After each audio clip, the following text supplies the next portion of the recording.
학개서 1장 12절에서 14절 우리 한 절씩 교독하시고 14절은 합독하시겠습니다. 구약성경 1312쪽입니다. 스알디엘의 아들 스룹바벨과 여호사닥의 아들 대제사장 여호수아와 남은 바 모든 백성이 그 하나님 여호와의 목소리와 선지자 학개의 말을 청종하였으니 이는 그들의 하나님 여호와께서 그를 보내셨음을 인함이라. 백성이 다 여호와를 경외하매 여호와께서 스알디엘의 아들 유다 총독 스룹바벨의 마음과 여호사닥의 아들 대제사장 여호수아의 마음과 남은 바 모든 백성의 마음을 흥분시키심에 그들이 와서 만군의 여호와 그들의 하나님 전 역사를 하였으니 아멘. 할렐루야. 네. 손발이 이렇게 착착 맞아야 박수도 소리가 나고, 또 무슨 일을 이렇게 할 때도 보면 잘 맞으면 훨씬 일이 재밌습니다. 저는 운동을 좋아해서 하는데, 특별히 축구를 또 이렇게 월요일마다 하는데, 이게 발이 잘 맞는 팀하고 발이 잘 안 맞는 팀하고는요, 시합을 해보면 금방 표가 나요. 연습할 때는 다 개인의 기량이 뛰어난 것 같고 막 잘하는 것 같다가, 발이 안 맞는, 다시 말하면 마음이 잘 안 맞는 팀들은 개인 기량이 뛰어나도 축구를 하면 별 재미가 없어요. 왜냐하면 공을 어디로 줘야 될지, 공을 주면 어떻게 가야 될지, 이런 부분들이 서로 잘 합이 맞지 않으면 이게 다 같이 하는 운동이기 때문에 많이 어렵거든요. 근데 좀 실력이 좀 부족해도 마음이 잘 맞고 같이 열심히 뛰고 또 서로 마음을 잘 헤아리면 그래도 좀 잘 맞고 재미있어요. 그런 팀이 결국은 강팀이 되는 거거든요. 하나님의 일도 마찬가지예요. 때로는 하나님께서 일방적으로 일하실 때도 있어요. 예를 들면 사울은 예수님을 만나고 싶은 마음이 요만큼도 없어요. 예수님을 따르고 싶은 마음은 요만큼도 없어요. 거기다가 예수 그리스도의 이름을 사람들에게 전하는 일은 진짜 하기 싫은 일이고, 그건 상상도 해본 적이 없는 일이에요. 오히려 예수 믿는 사람들을 핍박하고 옥에 가두고 죽이기 위해서 그는 가고 있어요. 근데 예수님께서 일방적으로 그에게 나타나셨어요. 사울은 하나도 원하지 않았지만 예수님께서 일방적으로 나타나셔서 사울을 꼬꾸라뜨리시죠. 그리고 말씀하세요. 내가 예수다. 너는 예수가 그냥 인간이었다고 생각하잖아. 너는 예수가 자기 죄 때문에, 특별히 내가 하나님이라고 말했던 신성모독이라는 죄 때문에 당연히 죽고, 그리고 죽고 난 다음에 제자들이 그 시체를 가져다가 숨겨두고 부활했다고 얘기하고, 이런 사기도 정말 말로 할 수 없는 그런 예수라고 네가 생각하는데, 봐라, 나는 살았다, 나는 부활했다, 그리고 나는 승천해서 저 천국에 있다. 그렇게 바울에게 일방적으로 나타나세요. 일방적으로 나타난 그 예수님 앞에 바울은 꼼짝도 못하고 그 다음부터는 예수님과 합이 잘 맞아서 복음을 증거하거든요. 오늘 저와 여러분들도 예수를 믿을 때는 대부분의 분들이 나는 원하지 않았지만, 나는 예수를 믿을 마음도 없었고 천국에다 이런 생각도 없었고 그냥 나는 평범하게 살고 싶었는데, 하나님께서 일방적으로 만나주셔서 예수를 믿게 하신 분들이 대부분이실 거예요. 근데 성경에는 그렇게 일방적으로 하나님께서 만나서 그에게 하나님의 능력을 보여주신 경우도 있지만, 처음 만남은 일방적인 만남이 되더라도 그 다음에 대부분의 사역들은요, 하나님의 마음에 맞는 사람들이 하나님의 일을 감당해내는 것을 볼 수 있습니다.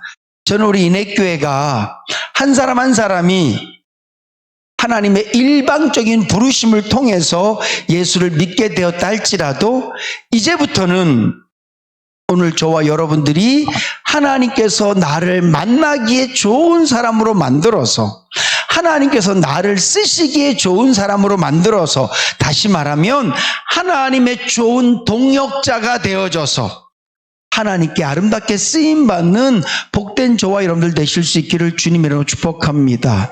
예배도 마찬가지예요. 아까 우리 전사님도 말씀하셨지만 그냥 예배 때 아유 시간 됐으니까 왔네. 목사가 그러기가 제일 쉬워요. 네. 목사는 목사니까 와야 되잖아요. 네. 목사니까 설교해야 되고 목사니까 찬양해야 되고 목사가 그러기가 제일 쉽다니까요. 네. 제가 언젠가도 한번 말씀드렸지만 총회를 이렇게 갔었는데 막 예배 시간에 목사님이 반주를 하시는 거예요. 근데 야 남자가 피아노 치니까 그 뒤태가 얼마나 멋있는지 정말 멋있어요. 그리고 너무 은혜스러워. 막 목사님이 막 이러면서 피아노를 치는데 설교 시간이 딱 됐는데 이 피아노 치던 목사님이 신문을 보고 있는 거야. 와 정말 제가 뒤에서 성경책을 딱 들고 던져서 머리를 맞추고 싶었어요. 피아노 칠 때는 너무 은혜스러워. 정말 뒤에서 보면 이 모습이 막, 왜 피아노 치신 분들 보면 막 그 건방가게 막 몸이 막 그러고 막 이 음악에 막 클라이막스 갈 때마다 막 이러는 거 있잖아요. 정말 저는 은혜스러웠어요. 그래서, 와, 나도 피아노 배울 걸. 저희 어머님이 초등학교 3학년 때 피아노 가르치려고 제가 그냥 그렇게 밀어놓고 그랬는데도 제가 싫다고. 제가 살면서 제일 후회하는 것 중에 하나가 공부 안 한 거는 별 후회가 안 되는데 피아노 안 배우는 건 진짜 후회돼요. 승이 좋겠어. 근데 그분이 그렇게 피아노를 치고 난 다음에 설교하는데 신문을 보고 있는 거예요. 저 속으로 그 은혜가 다 깨졌어. 내가 그분을 보면서 느꼈던 은혜가 무슨 말씀을 드리고 싶냐면 목사가요 예배 때 딴 생각하기 제일 좋고 딴 생각이라는 게 무슨 뭐 TV 생각하고 무슨 뭐 딴 그런 생각이 아니라 하나님에 집중하기 제일 집중하기가 어려운 사람 중에 한 사람이 목사예요. 왜냐하면 사모에서 올 수도 있지만 목사는 그냥 와야 되기 때문에 그래요. 그래도 성도님들은 안 와도 누가 뭐라 그러지 않잖아요. 저 안 오면 전화 와요. 네? 얼마 전에 새벽 예배 때 차량 운행 갔다가 사무실에서 잠깐 눈 붙였는데 진짜 자는 잠깐 눈 붙였는데 뒤에서 목사님하고 부르더라고요. 최수기 권사님 부르시는데 딱 보니까 시간이 5시가 지난 거예요. 그러니까 목사는 교회 예배 시간에 교회 안 오면 불러요. 금요기도회 때 안 오면 전화하실걸요. 목사님 왜 안 오세요 이렇게. 근데 여러분들은 안 오셔도 전화를 안 드리잖아요. 그러니까 이 목사가 습관적으로 교회 오기 제일 쉽고요. 의무적으로 교회 오기가 제일 쉬운 사람이 목사예요. 근데 이 예배도 하나님께서는 이 예배를 통하여서 저와 여러분들이 합을 맞추기를 원하시는 줄로 믿으시기 바랍니다. 오늘 모인 사람들은 하나님 앞에 간절한 사모한 마음을 갖고 모이고 또 하나님께서도 오늘 본문 말씀에 보면 성경에 되게 표현들이요 때로는 좀 뭐라 그럴까 와 이런 표현을 쓰신다고? 오늘 성경에 뭐라고 표현되어 있습니까? 하나님께서 어떻게 하셨대요? 흥분시키심에. 이스라엘 백성들은 모여서 하나님의 말씀을 사모하여 듣습니다. 오늘 학개 선지자가 말씀을 전할 때 학개는 하나님이 보낸 사람이야. 그런 마음을 갖고 그 학개의 말씀에 집중하고요. 사람들은 그렇게 하나님을 사모하는 마음으로 모여있고 또 학개는 자기의 얘기를 하는 게 아니라 하나님의 말씀을 그대로 전해요. 하나님께서 이렇게 말씀하셨습니다. 내가 너희와 함께 있다. 그 모든 사람들이 그 말씀을 듣고 마음이 막 뜨거워지는데 그 이유가 뭐냐 하면 하나님께서 그들을 흥분시키셨대요. 그리고 그들이 흥분된 상태에서 뭘 했다고요? 하나님의 전에 역사를 했단 말. 다른 말로 하면 하나님의 성전 짓는 일에 저희들이 한 몸이 되고 한 마음이 됐다는 거예요. 오늘 저와 여러분들이 이 예배도 마찬가지고 여러분들 일상의 삶 속에서 하나님과 합을 잘 맞추어 가실 수 있기를 주님의 이름으로 축복합니다. 그럴 때 하나님께서는 늘 저와 여러분들에게 내가 너와 함께 동행한다, 내가 너와 함께 살아있다라고 말씀하시고 싶으시거든요. 하나님은 우리에게 늘 언제나 내가 너와 함께하는 하나님이야, 나는 너의 아버지라는 사실을 늘 우리에게 느끼고 체험하고 살도록 하고 싶으셔요. 하나님은 늘 우리에게 그런 준비가 다 돼 있으세요. 고난 가운데서도 그분의 은혜를 느낄 수 있도록 하시고, 전 이번 장례식을 통해서 제일 감사하고 좋았던 게 뭐냐면 하나님은 살아계시다라는, 하나님은 여전히 역사하신다는 것, 하나님께서는 절망에서 희망으로 역사하시고 죽음에서 부활로 역사하시고요, 누구도 상상도 할 수 없던 일도 하나님께서 하셨다는 거예요. 전 이번 장례식 굉장히 은혜스럽고 좋았고요, 저 되게 위로가 많이 됐어요. 제가 주일날도 잠깐 그런 고백을 할지 모르겠지만 저는 다른 거 하나도 안 힘들거든요. 무속인이 교회에 같이 들어온다 그래서 저는 하나도 안 힘들었어요. 근데 다른 분들은 엄청 많이 힘들어요. 다른 교인들이 힘들어 하셨어요. 저한테 전화 와서 목사님 어떡해요? 왜요? 나는 뭐 그분 큰일 있는 줄 알았어. 왜요? 그랬더니만 교회 밑에 뭐가 이상한 게 들어왔어요. 전 그런 거 힘들지 않아요. 하나님께서 그래도 우리 교회 은혜를 주셔서 힘들고 어려운 가운데서도 그래도 교회 잘 꾸려갈 수 있도록 성도님들의 마음 가운데, 삶 가운데 역사하셔서 특별하게 불편함이 없지만, 때로는 좀 그런 것들이 불편하고 부족할 수 있지만 솔직히 저는 그런 게 힘들지 않아요. 언젠가 제 아내가 제가 교회 때문에 좀 되게 고민스러울 거라고 생각했었는지 뒤에서 저를 이렇게 안아주면서 여보 힘들지 이랬거든요. 그때 제가 좀 지혜로웠으면 맞아 힘들어 고마워 여보 이랬을 텐데 제가 안 힘들어. 그래갖고 제가 그 말 때문에 지금도 혼나요. 당신은 공감 능력 빵점이라고. 근데 진짜 안 힘들었거든요. 하나님이 아시지 뭐. 하나님도 알아서 하시는데 그거 뭐 내가 뭐 힘들어요. 근데 저는 이렇게 성도들이 아프거나 자주 있는 일은 아니지만 이렇게 돌아가시면 진짜 힘들어요. 막 어쩔 줄을 모를 것 같이 힘들어요. 근데 하나님께서 많이 저를 위로해 주셨어요. 너무너무 큰 은혜들로 저를 위로해 주셔서 제가 이번에 우리 정동 집사님 때는 지난번 김호성 안수쌤 때보다 많이 덜 힘들었던 것 같아요. 이게 누구를 더 사랑하고 덜 사랑하고 그래서가 아니라 조금 더 저에게 하나님께서 이렇게 만져주심이 있으셨었거든요. 하나님께서는 우리에게 늘 일상 속에서 나는 너의 하나님이다 이렇게 말씀하고 싶어 하세요. 하나님은 홍해바다 앞에서 너는 잠잠히 있어. 내가 너의 하나님이라는 것을 내가 보여줄 거야. 꼭 그렇게 무슨 큰일 앞에서만 내가 너의 아버지야 이렇게 말씀하시는 분이 아니라, 그렇게 나타내고 싶어 하시는 분이 아니시라 그냥 일상 속에서 그 시편 23편 말씀처럼 여호와는 나의 목자시니 내게 부족함이 없으리로다. 저가 나를 푸른 초장에 쉴만한 물가에, 별일 없잖아요. 함께 하시죠. 네. 사망의 음침한 골짜기 큰일이잖아요. 그때도 함께 계시잖아요.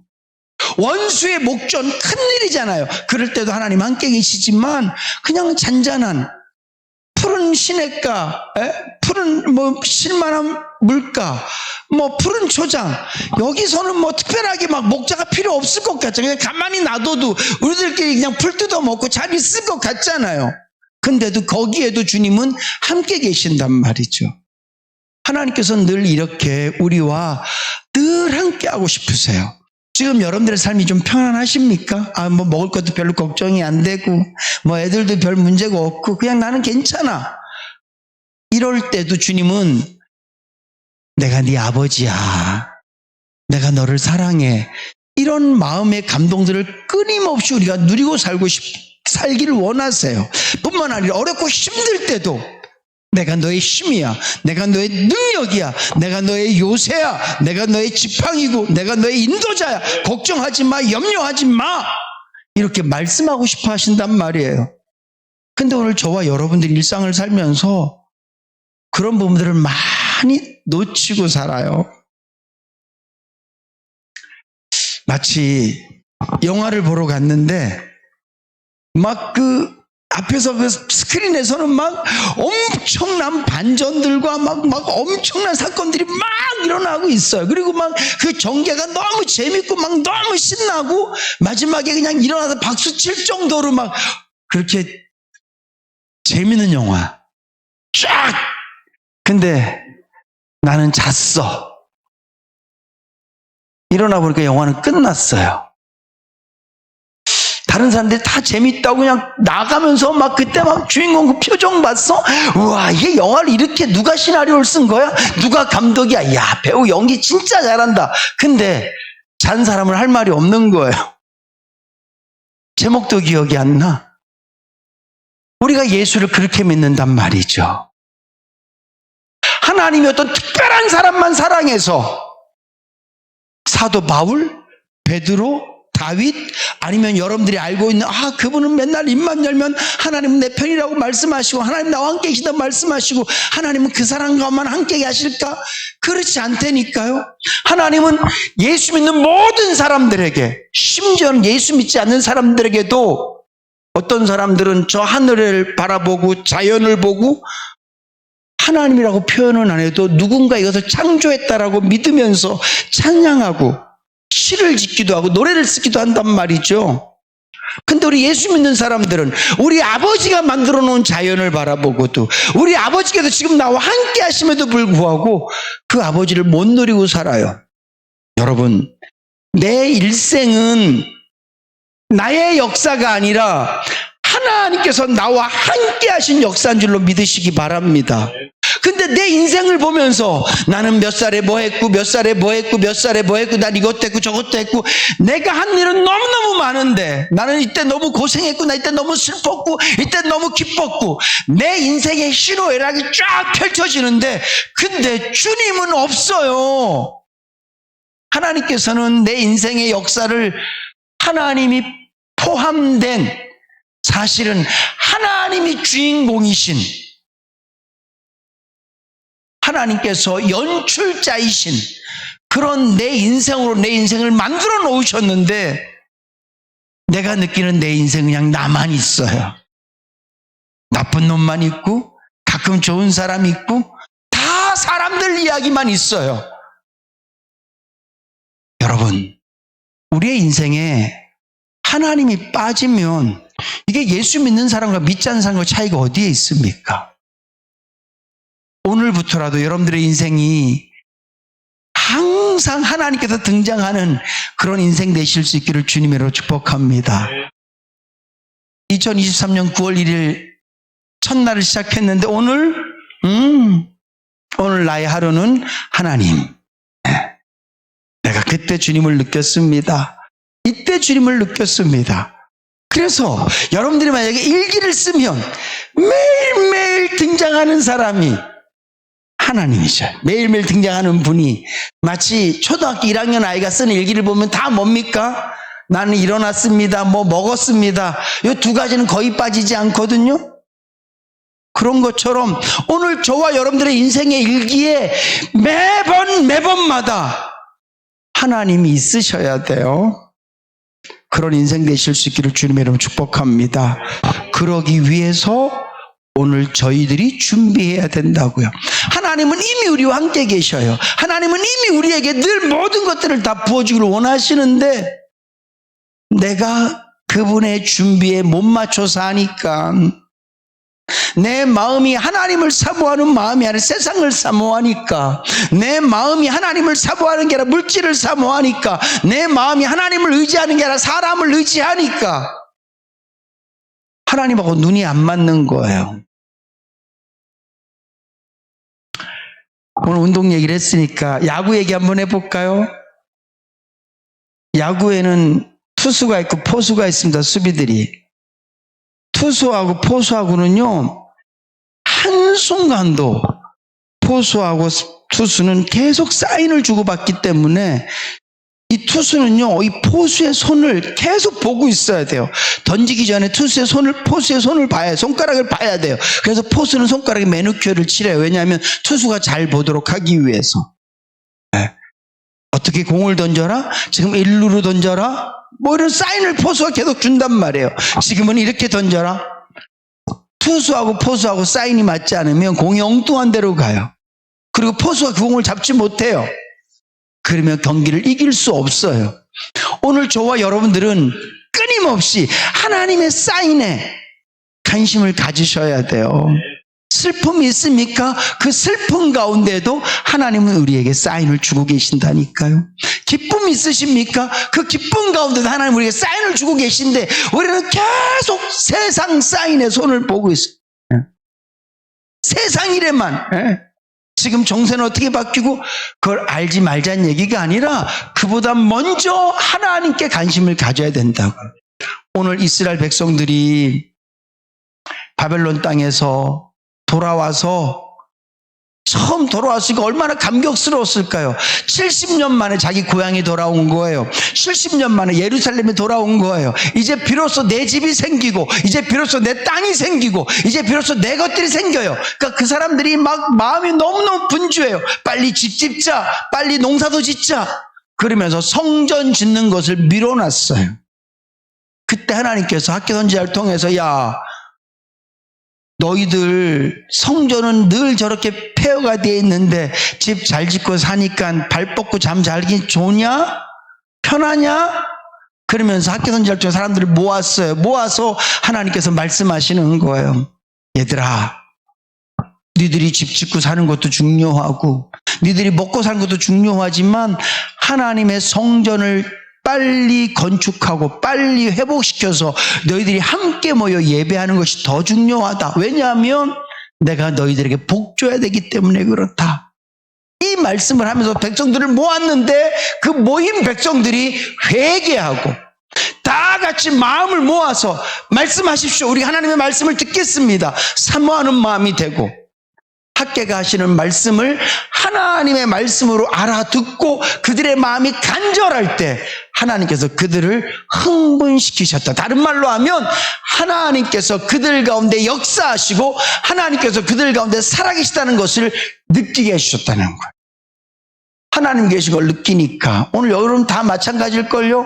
하나님 날 사랑하신 걸 느끼면 무슨 목사가 예배드리러 오라고 뭐 그런 얘기를 뭐하러 해요. 다 오죠. 봉사하라 이런 말 뭐하러 다 봉사하죠. 오늘 이스라엘 백성들이 하나님께서 만져주심에 저들이 즐겁고 기쁜 마음으로 전 역사, 전 짓는 일에 하나님의 성전을 회복시키는 일에 모두가 다 동참했다는 거죠. 저도 그런 목사이고 싶습니다. 하나님께서 저에게 늘 사인 주실 때 제가 그분의 사인을 잘 보고 있는 거예요. 말씀 준비할 때부터 시작해서 성도들 대하는 것, 기도하는 것, 제 삶 하나하나가 주님 죄송합니다. 말하는 거 하나까지, 숨 쉬는 거 하나까지, 생각하는 거 하나까지라도 하나님의 사인을 좀 보고 하나님은 정말 모든 일에 그분이 역사하고 싶어 하세요. 간섭이 아니라 역사하고 싶어 하세요.